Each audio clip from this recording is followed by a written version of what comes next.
Hello everyone. स्वागत है आप सभी प्यारे व्यूवर्स का एक बार फिर से नर्सिंग एजुकेशन के इस India's most trusted YouTube channel पे। जी हाँ प्यारा दोस्तों, आप सभी को पता है कि लगातार ESIC और DSSB की सीरीज कहने के आप सभी के लिए लगातार दोस्तों प्रोवाइड करवाई जा रही है। बहुत ही इंपॉर्टेंट क्वेश्चंस आज के सेशन के अंदर दोस्तों डिस्कस करने वाले हैं। आज की दोस्तों क्लास नंबर आपकी 37 दोस्तों यहाँ पे रहने वाली है। आप सभी को पता है कि 36 क्लासेस ऑलरेडी अपन ने डिस्कस कर ली हैं। आपने सभी लोगों ने नहीं देखी हैं वो सभी क्लासेस दोस्तों आप सभी के लिए बहुत ही हेल्पफुल, बहुत ही इंपॉर्टेंट क्वेश्चंस जो कहने के आपके अपकमिंग एग्जाम्स के पॉइंट ऑफ व्यू से कहने के रहने वाले हैं, वो सभी क्वेश्चंस आप तक हम डिलीवर कर रहे हैं। आप सभी लोग प्रीवियस क्लासेज आपने नहीं देखी हैं तो सभी लोग चैनल पर विजिट करके दोस्तों सभी क्लासेज दोस्तों जरूर अटेंड करें। जी हाँ दोस्तों, आज की सेशन का ये फर्स्ट क्वेश्चन रहने वाला है। ये लास्ट क्वेश्चन का दोस्तों लास्ट सेशन के लास्ट क्वेश्चन था। इसका आंसर आप सभी को मैंने कहने के कमेंट बॉक्स के अंदर पुटअप करने के लिए बोला था। क्लियर चीज़ है दोस्तों, बहुत ही शानदार क्वेश्चन है दोस्तों। आप क्वेश्चन आज के सेशन का फर्स्ट यहाँ पे रहने वाला है। दोस्तों आपको बता दूं कि आज का सेशन बहुत ही इंपॉर्टेंट रहने वाला है। बहुत शानदार शानदार क्वेश्चन आज के सेशन के अंदर डिस्कस करने वाले हैं। तो दोस्तों आज के सेशन का फर्स्ट क्वेश्चन है सेंट्रल साइनोसिस इज। जी हाँ दोस्तों, सेंट्रल साइनोसिस क्या होता है उसके बारे में बात कर लेते हैं। ऑप्शन की बात करें तो फर्स्ट ऑप्शन रहने वाला कि only seen at the extremities, example fingers. Only बात करें तो फिंगर्स के अंदर देखने को मिलेगा सेंट्रल साइनोसिस। या फिर ऑप्शन बी की बात करें तो suggestive of the impaired gases exchange in the lungs. या फिर ऑप्शन सी की बात करें तो due to too much oxyhaemoglobin in the blood. या फिर ऑप्शन डी की बात करें तो measured by the capillary refill time. क्या दोस्तों कंडीशंस यहाँ पे रहने वाली है सेंट्रल साइनोसिस का पूछा गया है। तो कहने की suggestive impaired gases exchange in the lungs. Lungs के अंदर जो गैसेज एक्सचेंज हो रहा है कहने के वो इम्पेयर्ड देखने को मिलेगा किस कंडीशन में, सेंट्रल साइनोसिस की कंडीशन में। जब दोस्तों बात करें तो इसका ऑप्शन नंबर आपका बी दोस्तों यहाँ पे राइट आंसर रहने वाला है। इस टाइप के क्वेश्चंस दोस्तों आपको डायरेक्टली एग्जाम्स के अंदर पूछे जा सकते हैं। आप सभी लोग ध्यान में रखें दोस्तों। नेक्स्ट क्वेश्चंस आप सभी के लिए एक और शानदार क्वेश्चन है। क्वेश्चन में क्या पूछा गया है दोस्तों, क्वेश्चन को आप सभी लोग अच्छे से रीड करें, देन अपना आंसर कमेंट बॉक्स के अंदर दोस्तों जरूर दें। When assessing a darker skinned patient for the sign of the cyanosis. कहीं ना कहीं दोस्तों साइनोसिस का एक साइन देखने को मिल रहा है। Darker skinned patient you should, क्या आप क्या करने वाले हैं उस कंडीशन में दोस्तों यहाँ पे पूछा गया है कि यू शुड, आप एज ए नर्स वहाँ पे क्या करने वाला है। पेशेंट के अंदर साइनोसिस का पेशेंट है और कहीं ना कहीं साइन देखने को मिल रहा है, डार्कर कहीं ना कहीं स्किन देखने को मिल रही है, तो उस कंडीशन में आप क्या करने वाले हैं। ऑप्शन की बात करें तो फर्स्ट ऑप्शन रहने वाला है press the on the tip of the nose. कहीं ना कहीं प्रेस करेंगे आप नोज की टिप को। या फिर ऑप्शन नंबर बी रहने वाला ask them to pull down their eyelids. कहीं ना कहीं आईलिड को आप पुल डाउन करने वाले हैं या फिर पूछेंगे इसके बारे में। या फिर ऑप्शन सी की बात करें तो look for the other indications of the problems there is no way to the assessing this. कहने कहीं अदर जो भी प्रॉब्लम्स है उससे रिलेटेड अपन इंडिकेशन पता करने वाले हैं, उसकी ओर देखने वाले हैं। या ऑप्शन डी की बात करें तो look at the palm of the hands and the sole of the feet. कहने कहीं आप देखेंगे हैंड के पाम की ओर, कहने कहीं सोल पैरों के सोल की ओर देखने वाले हैं। क्या कंडीशंस दोस्तों रहने वाली है, बहुत ही शानदार क्वेश्चन है दोस्तों। तो बात करें दोस्तों साइनोसिस की कंडीशन में आप सभी को पता है पहला आपको कहाँ देखने को मिलता है, फीट के दोस्तों जो आपका सोल होते हैं, पाम होते हैं, उस कंडीशन में देखने को मिलता है। तो सबसे पहले आपको कहाँ देखना है, look of the hands and palm of the hands and sole of the feets. Option number D दोस्तों यहाँ पे राइट आंसर रहने वाला है। सबसे ज़्यादा दोस्तों इन्हीं कंडीशन पे आपको देखने को मिलता है, पाम और सोल के अंदर देखने को मिलता है। तो आपको सबसे पहले कहाँ देखना है, बात करें तो पाम और सोल। ऑप्शन नंबर डी दोस्तों यहाँ पे राइट आंसर रहने वाला है। चलिए नेक्स्ट वन क्वेश्चन की ओर मूव करते हैं। एक और शानदार क्वेश्चन है दोस्तों, sign of the haemorrhage are. जब दोस्तों हेमरेज का साइन पूछा गया है कि हेमरेज का साइन क्या रहने वाला है, ब्रूरिस। या फिर ऑप्शन बी की बात करें तो पेटेसी। ऑप्शन सी की बात करें तो रिदमा। ऑप्शन डी की बात करें तो ब्लू लिप्स। जी दोस्तों हेमरेज का साइन पूछा गया है तो कहीं ना कहीं क्या देखने को मिल रहा है, ब्रूरिस देखने को मिलेगा। बाकी सभी हेमरेज के साइन नहीं देखने को मिलेंगे, but bruises is the sign of the haemorrhage. Option number A आपका दोस्तों यहाँ पे राइट आंसर रहने वाला है। चलिए नेक्स्ट वन क्वेश्चन की ओर मूव करते हैं। एक और शानदार क्वेश्चन आप सभी के लिए, sign of the hyperlipidaemia are. जी दोस्तों हाइपर लिपिडीमिया के अंदर दोस्तों क्या साइन देखने को मिल रहा है, कहने कहीं क्या देखने को मिल रहा है, लिपिड की कहने की मात्रा ज़्यादा देखने को मिल रही है। Increase level of the lipid, increase level कहने कहीं लिपिड का लेवल क्या हो रहा है, इंक्रीज हो रहा है। तो उस कंडीशन के अंदर क्या आपको साइन दोस्तों देखने को मिलेंगे। ऑप्शन की बात करें तो कोरिनियल आर्सेज देखने को मिलेंगे, आर्कस, या फिर ब्लू ओरल म्यूकोसा देखने को मिलेगी, या फिर येलो स्केलरा देखने को मिलेगी, या फिर स्प्लेंटर हेमरेज कहीं ना कहीं देखने को मिलेगा। क्या कंडीशंस दोस्तों रहने वाली है, बहुत ही शानदार क्वेश्चन है आप सभी के लिए कि क्या कंडीशंस आपको देखने को मिलेगी। हाइपरलिपिडीमिया की बात कर रहे हैं तो दोस्तों बात करें तो कहीं ना कहीं कोरोनियल आर्कस दोस्तों देखने को मिलेंगे। ऑप्शन नंबर दोस्तों ए आपका यहाँ पे दोस्तों राइट आंसर रहने वाला है। बाकी सभी ब्लू जो ओरल म्यूकिजा है, येलो स्केलरा है और स्प्लेंडिंग जो हेमरेज की कंडीशन है वो हाइपरलिपिडीमिया के साइन दोस्तों नहीं रहने वाले हैं। चलिए नेक्स्ट क्वेश्चन की ओर मूव करते हैं। एक और शानदार क्वेश्चन आप सभी के लिए, pallor can be caused by, जी हाँ दोस्तों कहीं ना कहीं पेलार की कंडीशन है वो कौन कोज करता है, caused by high blood pressure, क्या बीपी ज़्यादा हो रही है उस कंडीशन में कोज करेगा, या फिर पेरिफेरल वेजोडाइलेशन कोज करेगा पेलार को, या फिर पेरिफेरल वेजो कॉन्स्ट्रिक्शन कोज करेगा, या फिर हाइपरलिपिडीमिया की कंडीशन कोज करने वाली है। जब भी दोस्तों एक जैसे आपको ऑप्शन देखने को मिल जाते हैं, जैसे कि यहाँ पे पेरिफेरल वेजोडाइलेशन और वेजो कॉन्स्ट्रिक्शन आ गया, तो आंसर कहीं ना कहीं इन दोनों में से ही जाने वाला है। क्लियर चीज़ है। पेलार की कंडीशन दोस्तों कौन डेवलप करता है, आप सभी को पता है कि कहीं ना कहीं जो कॉन्स्ट्रिक्शन होता है पेरिफेरल का वो कोज करता है। ऑप्शन नंबर दोस्तों सी दोस्तों यहाँ पे राइट आंसर रहने वाला है। पेलार की conditions can be caused by the peripheral vasoconstriction, जब पेरिफेरल के अंदर वेजो कॉन्स्ट्रिक्शन देखने को मिल रहा है उस कंडीशन में आपको पेलार कोज करेगा। चलिए नेक्स्ट क्वेश्चन की ओर मूव करते हैं। एक और शानदार क्वेश्चन आप सभी के लिए, the pulse can be palpated, जी हाँ दोस्तों पल्स को कहीं ना कहीं पाल्पेट करना है तो क्या कंडीशंस दोस्तों यहाँ पे रहने वाली है, कहाँ पे आप पाल्पेट करने वाले हैं। Every time at the atria contraction, कहीं ना कहीं एट्रिया कॉन्ट्रैक्ट कर रहा है एवरी टाइम, उस टाइम आप पल्स यहाँ पे पाल्पेट करेंगे, या फिर when is close to the surface of the skin, कहीं ना कहीं जो स्किन की सरफेस की वेन है वो क्लोज हो रही है तब आप ऐसे पाल्पेट करेंगे पल्स को, या फिर every time at the left ventricle contraction के टाइम, या फिर बात कर तो ऑप्शन नंबर डी आपका रहने वाला है कि when an artery is close to the surface of the skin, कहीं ना कहीं जो आर्टरी है वो क्लोज हो रही है आर्टरी सरफेस पे स्किन के, उस कंडीशन में आप पल्स को पाल्पेट करेंगे। बहुत ही इंपॉर्टेंट, बहुत ही शानदार दोस्तों क्वेश्चन है। यदि बात करें पल्स कब पाल्पेट करते हैं दोस्तों, जब जो कहीं ना कहीं क्लोज हो रही है स्किन की सरफेस पे आर्टरी, उस कंडीशन में आप मेजर करते हैं। ऑप्शन नंबर दोस्तों यहाँ पे डी दोस्तों राइट आंसर रहने वाला है। क्लियर चीज़ है। चलिए मिलते हैं नेक्स्ट क्वेश्चन में आप सभी के लिए, और दोस्तों बेहतर क्वेश्चन हम लगातार आप सभी के लिए करवा रहे हैं, तो आप सभी लोग दोस्तों अपना रेस्पॉन्स बनाए रखें। The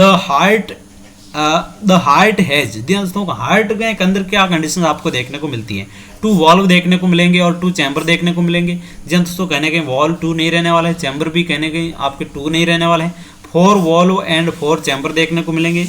option number B, option number C की बात कर लेते हैं, देख लेते हैं, 2 वॉल्व एंड 4 चैम्बर देखने को मिलेंगे, या फिर बात करें ऑप्शन डी के अंदर 4 वॉल्व्स एंड 2 चैम्बर देखने को मिलेंगे, या फिर दोस्तों बात करें ये आपके 4 ऑप्शन हो गए। तो क्या कंडीशंस यहाँ पे दोस्तों हार्ट के अंदर रहने वाली है और कौन सी कंडीशंस यहाँ पे हार्ट के अंदर नहीं देखने को मिलेगी। तो दोस्तों बात करें तो हार्ट के अंदर क्या है, 4 चैम्बर और 4 वॉल्व देखने को मिलेंगे।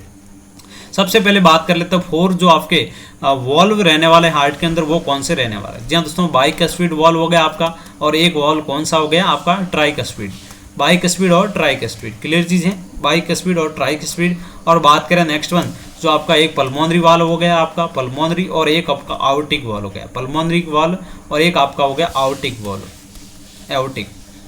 आउटिक वॉल्व। ये आपके 4 तो आपके वॉल्व देखने को मिल रहे हैं हार्ट के अंदर, और 4 कहने के चैम्बर देखने को मिलते हैं। आप सभी को बताएं 2 एट्रिया हो गया और 2 कहने के वेंट्रिकल्स हो गए। क्लियर चीज़ है, 2 एट्रिया और 2 वेंट्रिकल्स, ये आपके 4 क्या हो गए, आपके हो गए कहीं ना कहीं वेंट्रिकल्स। एक आपका राइट एट्रियम और राइट वेंट्रिकल्स, और राइट वेंट्रिकल और right left ventricles, right atria और लेफ्ट एट्रिया, ये आपको 4 क्या हो गए, चैम्बर हो गए हार्ट के अंदर, और कहीं ना कहीं 4 वॉल्व देखने को मिलते हैं। तो इस क्वेश्चन की बात करें तो ऑप्शन नंबर आपका बी दोस्तों यहाँ पे राइट आंसर रहने वाला है। क्लियर चीज़ है, ऑप्शन नंबर दोस्तों बी दोस्तों यहाँ पे राइट आंसर रहने वाला है। चलिए नेक्स्ट वन क्वेश्चन की ओर मूव करते हैं आप सभी के लिए। एक और दोस्तों शानदार क्वेश्चन से आप सभी के लिए, क्वेश्चन को आप सभी लोग अच्छे से रीड करें, देन अपना आंसर कमेंट बॉक्स के अंदर दोस्तों जरूर पुटअप करें। आप सभी के लिए लगातार हम मेहनत कर रहे हैं, बेहतर से बेहतर दोस्तों सेशन आप तक कंडक्ट किए हैं। प्रीवियस दोस्तों सेशन के अंदर ESIC के जो अपकमिंग जो प्रीवियस पेपर हैं, कहना कि ओल्ड पेपर जो 2016 के अंदर आया था, 2019 के अंदर आया था, वो सभी पेपर हमने डिस्कस कर लिए हैं। तो आप सभी लोग चैनल पे विजिट करके सभी क्लासेस दोस्तों जरूर अटेंड करें। आप सभी को लोगों को पता चल जाएगा कि ESIC के अंदर क्या पैटर्न रहता है, कितने दोस्तों क्वेश्चंस आते हैं। क्वेश्चंस आप सभी को पता है कि 100 क्वेश्चंस आते हैं। जो प्रीवियस क्वेश्चन पेपर था उसमें 100 और प्लस आपके 25 नॉन नर्सिंग सिलेबस था। कौन से दोस्तों नर्सिंग सब्जेक्ट में ज़्यादा सब्जेक्ट ऑफ वेटेज था, वो सभी आपको पता चल जाएगा। किस लेवल के किस टाइप के क्वेश्चंस आते थे, तो आप प्रीवियस पेपर देखेंगे तो आपको पता चल जाएगा। The cardiac cycle is consist of the phases. जी हाँ दोस्तों, कार्डियक साइकिल कहीं ना कहीं कितने फेजेज के अंदर बनी हुई होती है, कंसिस्ट पूछा गया है। ऑप्शन की बात करें तो सिस्टोल, डायस्टोल या फिर रेस्ट के टाइम, या फिर कॉन्स्ट्रिक्शंस, रिलैक्सेशन और रेस्ट।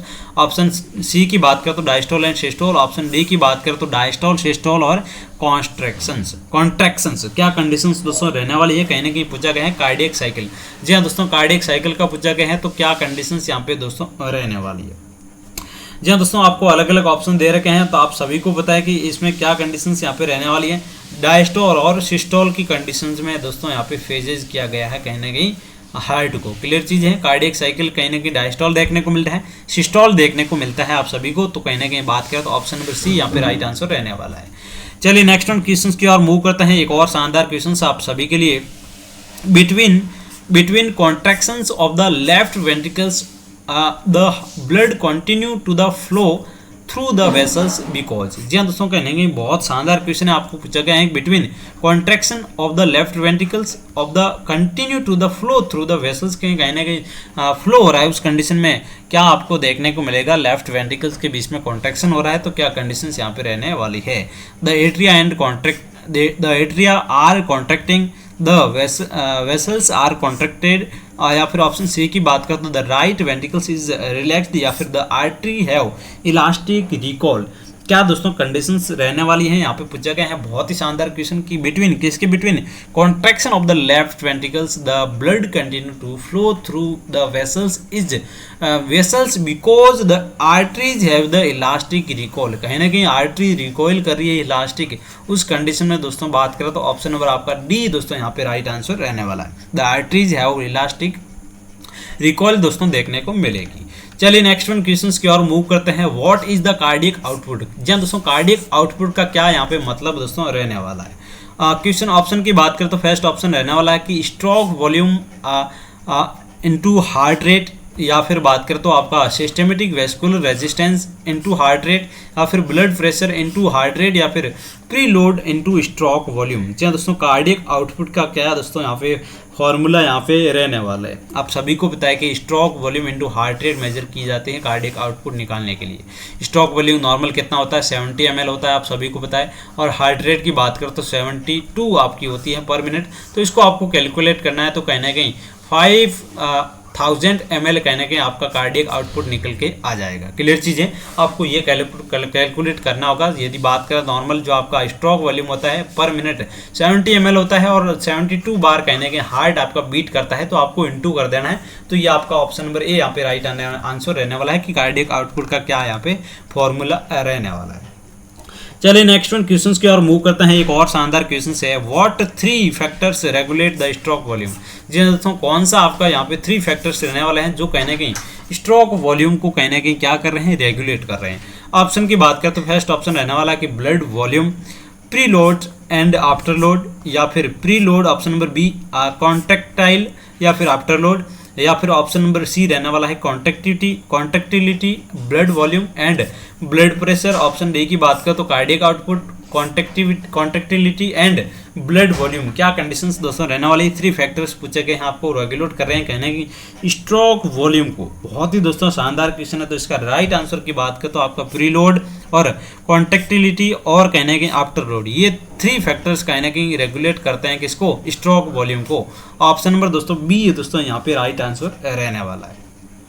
चलिए नेक्स्ट वन क्वेश्चन की ओर मूव करते हैं। एक और शानदार क्वेश्चन आप सभी के लिए, changes in the blood pressure is detected by the. जी दोस्तों, ब्लड प्रेशर कहने के चेंजेस देखने को मिल रहा है, तो क्या कंडीशंस यहाँ पे रहने वाली है, किससे आप डिटेक्ट करने वाले हैं, बैरो रिसेप्टर से, या फिर कीमो रिसेप्टर से, या फिर वेजोमोटर सेंटर, या फिर बात करें ऑप्शन डी जो कार्डियोवैस्कुलर सेंटर है उससे कहीं ना कहीं डिटेक्ट करने वाले हैं। चेंजेस देखने को मिल रहा है ब्लड प्रेशर के अंदर, बहुत सारी दोस्तों कहीं ना कहीं आपको कंडीशंस दे रखी है। तो क्या दोस्तों इसका राइट आंसर रहने वाला है, बात करें तो changes in the blood pressure is detected by the baro receptor.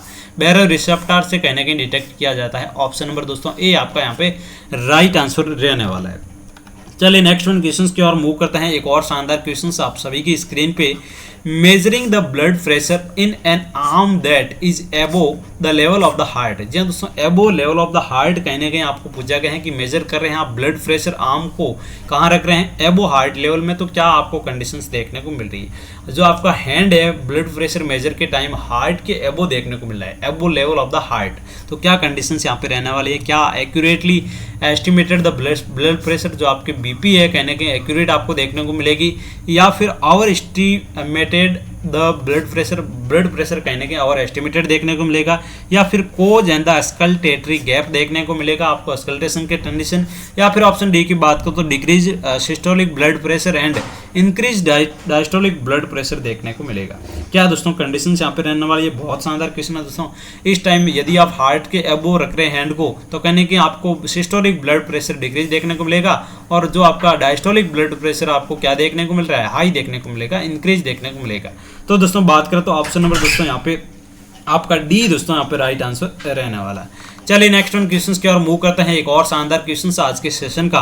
Question को दोस्तों आप सभी लोग अच्छे से रीड करें, देन अपना आंसर कमेंट बॉक्स के अंदर जरूर पुटअप करें। क्वेश्चन के अंदर क्या पूछा गया है कि द अस्कल्टेटरी गैप इज, जी दोस्तों अस्कल्टेटरी गैप दोस्तों किसको बोलेंगे, किसके बीच में होगा उसको अपन गैप बोलेंगे। अस्कल्टेटरी गैप किसको बोलने वाले हैं, when you can no longer hear the coroscope sound because the bladder is the equal with the diastolic pressure। बहुत ही शानदार है दोस्तों, ऑप्शन ए हो गया आपका कहीं ना कहीं no longer hear to coroscope sound because the bladder is the equal with the systolic blood pressure के इक्वल है, उस कंडीशन में आप कहना है कहीं नो लॉन्गर कोरोस्कोप ईयर करेंगे। या फिर ऑप्शन बी की बात करें तो when the Korotkoff sound can be heard between the systolic and diastolic phase के अंदर, कहने की बात करें तो आपका डायस्टोलिक और सिस्टोलिक फेज है उसके अंदर आपको कोरोस्कोप साउंड सुनाई देती है, सुननी चाहिए। या फिर ऑप्शन सी की बात करें तो when the Korotkoff sound disappear then the returning during phase second as the bladder is the deflated. Option D की बात करें तो when the Korotkoff sound don't disappear when the cuff is fully dilated, de-dilated। जी हाँ दोस्तों, बहुत ही शानदार question है। इस टाइप के क्वेश्चन से आपको अपकमिंग ESIC के एग्जाम्स के अंदर जरूर पूछे जाएंगे। जी हाँ दोस्तों, इसके राइट आंसर की यदि अपन बात करें तो दोस्तों when the Korotkoff sound disappear then the returning during the phase second as the bladder is the deflected, कहने कि ब्लेडर आपका डिफ्लेटेड हो रहा है, उस कंडीशन में कोरोसिव की साउंड है डिसअपियर आपको देखने को मिलेगी फेज सेकंड के अंदर रिटर्न की कंडीशन में। ऑप्शन नंबर दोस्तों सी आपका यहाँ पे राइट आंसर रहने वाला है। चलिए नेक्स्ट वन क्वेश्चन की ओर मूव करते हैं। आप सभी के लिए एक और शानदार क्वेश्चन है आप सभी की स्क्रीन पे। क्वेश्चन में क्या पूछा गया है कि the smallest increments on the mercury के अंदर दोस्तों पूछा गया है स्मॉलेस्ट आपका इंक्रीमेंट्स क्या रहने वाला, एंड एरेनोइड्स स्पाइग्नोमेनोमीटर मेजर्ड बाई। जी हाँ दोस्तों, स्पाइग्नोमेनोमीटर कहने के मेजर कर रहे हैं, और मरकरी का लेवल दोस्तों कितना यहाँ पे रहने वाला है। ऑप्शन की बात करें तो फर्स्ट ऑप्शन आपका 10 mm ऑफ Hg रहने वाला है, 4 mm ऑफ Hg, या फिर 2 mm ऑफ Hg, या फिर ऑप्शन डी की बात करें तो 1 mm ऑफ Hg। क्या कंडीशंस दोस्तों रहने वाली है, बात करें राइट आंसर की तो ऑप्शन नंबर बी दोस्तों आपका सी यहाँ पे राइट आंसर रहने वाला है कि 2 mm ऑफ Hg कहने के मरकरी का लेवल यहाँ पे दोस्तों रहने वाला है स्पाइग्नोमेनोमीटर के अंदर। स्पाइग्नोमेनोमीटर आप सभी को पता है कि ब्लड प्रेशर को मेजर करने के लिए इंस्ट्रूमेंट यूज किया जाता है, उसको अपन क्या बोलते हैं, स्पाइग्नोमेनोमीटर इंस्ट्रूमेंट का, जिसका नाम अपने दिया गया। क्लियर चीज है दोस्तों, आज के सेशन के अंदर इतने ही क्वेश्चंस दोस्तों डिस्कस करेंगे। समय का दोस्तों अभाव है, इसलिए आपकी क्लास आज की कहने की छोटी रही है, और अपकमिंग जो भी क्लासेज आएगी बहुत ही धमाकेदार दोस्तों क्लासेज आने वाली है। हर एक वो इंपॉर्टेंट क्वेश्चंस आप तक डिलीवर करने का हमारा दोस्तों प्रयास रहेगा, जो कहीं ना कहीं आपके अपकमिंग ESIC एग्जाम्स के पॉइंट ऑफ व्यू से बड़े हेल्पफुल रहेंगे। चलिए दोस्तों मिलते हैं नेक्स्ट और इन्फॉर्मेटिव क्लास के साथ में, तब तक आप सभी लोग स्वस्थ रहें, मस्त रहें। चैनल को दोस्तों सब्सक्राइब जरूर करें। Thank you so much for watching this class.